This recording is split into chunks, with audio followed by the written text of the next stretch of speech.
ڈیمر بادشاہ کی حد تک ذرا آپ ہماری آڈینس کو اور ہمیں بھی آگاہ کریں کہ اس کے کور ایشوز کیا ہیں اور ابھی تک کیا سٹیٹس ہے اس کا, وہ کہاں تک بات پہنچی؟ جب کالا باغ کے خلاف سازش, اللہ نہ کرے کہ ہمیشہ کے لیے ہو جائے کامیاب, لیکن وہ سازش فی الحال کامیاب ہے پچھلے 30 سال سے, ایکچولی 40 سال کہنا چاہیے, کوئی سن 81-82 میں بننی چاہیے, سٹارٹ ہونا چاہیے تھا. جو ہم نے ٹائم لائن اگری کیا تھا کہ Kala Bagh should have started by 81-82 sorry, اور اس کو 91-92 میں تیار ہونا چاہیے تھا. آپ سوچیں, ہمیں $1 ٹریلین ہم نے ضائع کر دیا, $1 ٹریلین, ناٹ $1 بلین, $1 ٹریلین. آپ سب سے امیر ملک تھے اس خطے میں اور اب سب سے غریب ہو جائے. آپ بنگلہ دیش کے ساتھ بھی مقابلہ نہیں کر سکے, نعوذ باللہ. انہوں نے اب آپ کو مجبور کر دیا ڈیمر بادشاہ پر, آپ کو اتنا تنگ کیا کہ آپ ڈیمر بادشاہ پہ چلے گئے. اور ڈیمر بادشاہ کو آپ نے جو ایک آتا ہے بڑھ کے اس کو بڑا کر دو, اونچا کر دو. کس لیے اونچا کر دو؟ وہ 4000 فٹ پہ ہے بھائی. اس کا دریا کا جو سطح ہے, وہ ریور بیڈ, وہ 3200 فٹ پر ہے. اس کے اوپر آپ 900 فٹ کا ڈیم بنانے کو جا رہے ہو, جو 150 فٹ زمین اس کے نیچے بھی جائے گا, because they want to build a wall dam.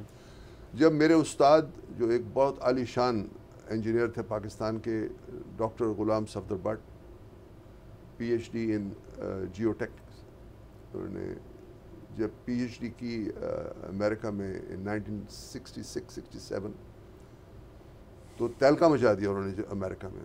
سو مچ سو کہ چاند گاڑی جس نے 69 میں جانا تھا کینیڈی صاحب کے آرڈر کے مطابق, جو آپ کا پروگرام تھا مون شاٹ, اس کی لیگز جو تھیں, لینڈنگ لونر ماڈل, یہ کسی کو پتہ ہی نہیں, ڈاکٹر بٹ سے ڈیزائن کروائی گئی تھی. اس کا وہاں گریوٹی کم ہوتی ہے, لیکن ایک سرٹن راکٹ کی فورس ہوتی ہے جو لینڈ کرتا ہے ایک چاند پر یا کہیں مارس پہ جائے. اور جب پہلا ڈیم ہمارا بن گیا منگلہ ماشاءاللہ 67 میں, تو ہم نے دوسرا ڈیم شروع کیا تربیلا, کیونکہ ورلڈ بینک نے کہا تھا ہم 2 ڈیموں کے پیسے آپ کو دیں گے. ٹھیک ہے, انڈیا آپ کے دریا لے گیا, جو بھی لے گیا آپ نے دے دیے, کچھ بھی 2 ڈیم دیں گے. تو آپ اب شروع کریے تربیلا. تو ہم نے تربیلا شروع کیا, اس میں کوئی گڑبڑیں ہوئی, مطلب ہم سے کوئی غلطیاں ہو گئی, ٹیکنیکل غلطیاں, کوئی دانستہ طور پہ نہیں, جسٹ مسٹیکس. تو اس پہ امریکن سے کہا گیا کہ جی ہم جو پہلی فل کر رہے ہیں تربیلا کی 74 میں, تو اس کا اسٹیئرنگ بیسن ہلنا شروع ہو گیا, ڈیم از شیورنگ. تو یہ پھٹ گئے تو ہم تو 10 سال پیچھے چلے جائیں گے, اور پیسہ بھی رڑ جائے گا ساتھ سارا. تو امریکن سے کہا گیا ہمیں اپنا ایکسپرٹ بھیجو. تو امریکن نے کیا کہا؟ امریکن نے کہا اگر آپ کے پاس بریگیڈیئر بٹ صاحب ہیں, you don't have any buddy of his caliber in America, where is this man? انہوں نے کہا he is now in Pakistan, he is a major general, he is DG FWO, and he's been working on the Karakoram highway for the last 25 years. انہوں نے کہا why are you asking from us? He is the best guy in the world. There is nobody like him even in America. تو but صاحب کو پھر لایا گیا, ماشاءاللہ اللہ بخشے, بڑے سادہ سی طبیعت تھی ان کی, بڑے اچھی طبیعت تھی ان کی, شغل لگاتے تھے ہر جگہ بیٹھتے تھے. انہوں نے تربیلے کو بچایا, میں اور کوئی الفاظ استعمال نہیں کروں گا, انہوں نے تربیلے کو بچایا. 2 سال لگائے, 76 میں ڈیم انہوں نے پھر کہا اب فل کرو, اب انشاءاللہ نہیں ہلے گا. وہ گراؤٹنگ کی, اور 2 ملین ٹن بتاتے ہیں ریت, سیمنٹ, بجری, سب کچھ انہوں نے ڈال کے اس کو اسٹیبلائز کر دیا, اور اسٹیلنگ بیسن کو ریپیئر کر دیا.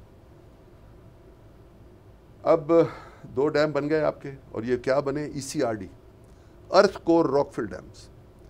منگلہ اور تربیلا اور ارتھ کور, صرف ان میں ارتھ کا کور ہے ایک, بٹ دیر ایک راک فل ڈیمز. اب آپ نے کہا, اچھا بٹ صاحب نے ایز وابڈا چیئرمین ان 81, انہوں نے ایک مونینکو کے ساتھ اسٹڈی کی, مونٹریال انجینئرنگ کمپنی کے ساتھ, کینیڈا سے آگے کمپنی آئی, اور وہ خود اس اسٹڈی میں شامل تھے. اور انہوں نے پری فیزیبلٹی کی, آئیڈینٹیفائی کیا کہ کتنے ڈیم بن سکتے ہیں انڈس پر. اس کو نام دیا انڈس کیسکیڈ. 1 ڈیم 2 ڈیم تھی, کہ بھائی وہی پانی بار بار استعمال ہوگا. بہت بڑا ایسٹ تھا پاکستان کا. تو ڈیمر بھاشا کے بارے میں, اس وقت ڈیمر بھاشا نہیں کہلاتی تھی, صرف بھاشا کہلاتی تھی. تو ڈاکٹر صاحب نے اس وقت فیصلہ کیا کہ یہ کبھی بھی راک فل ڈیم کے علاوہ اور کچھ یہاں نہیں بن سکتا. ECFR ارتھ کور اس میں اس طرح جیسے وہاں مٹی ہے ہی نہیں, یعنی بھاشا سائٹ پر مٹی ہے ہی نہیں. تو انہوں نے کہا یہ راک ڈیم بنے گا, پیور راک ڈیم ہے, وہاں پتھر ہی پتھر ہے, گرینائٹ ہی گرینائٹ ہے, سارے پہاڑ ہے ہی پتھر کے, وہیں کاٹو اور پھینکو, کاٹو اور پھینکو, اس کو تیار کرو. ویری براڈ اس میں ہوتی ہے, ارتھ کویک ریزسٹنس ہوتی ہے, اس میں فلیکسیبل ہوتا ہے راک ڈیم جو ہے. تو وہ تو ان کے ذہن میں نہیں آ سکتا تھا کہ یہ میرے ساتھ, میری قوم کے ساتھ کیا کریں گے میرے جانے کے بعد. سبسکرائب کریں اور بیل دبائیں تاکہ کوئی خبر رہ نہ جائے.